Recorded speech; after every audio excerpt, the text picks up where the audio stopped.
নমস্কার বন্ধুরা, আমরা বর্তমানে ভারতবাসীরা বিভিন্ন কঠিন শারীরিক পরিস্থিতির মোকাবিলা করছি। তো শরীরকে সুস্থ রাখতে হলে রোজকার পাতে রাখতে হবে শাক, বিভিন্ন রকমের শাক। সেটা হতে পারে পালং শাক, হতে পারে মেথি শাক, হতে পারে যে কোনো রকম শাক। তো রোজকার পাতে একরকম শাক অন্তত রাখতেই হবে।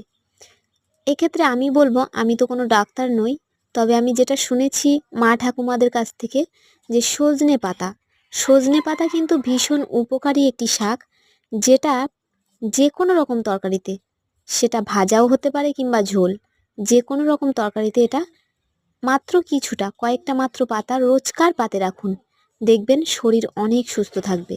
হ্যাঁ বন্ধুরা, বিশ্বাস করুন।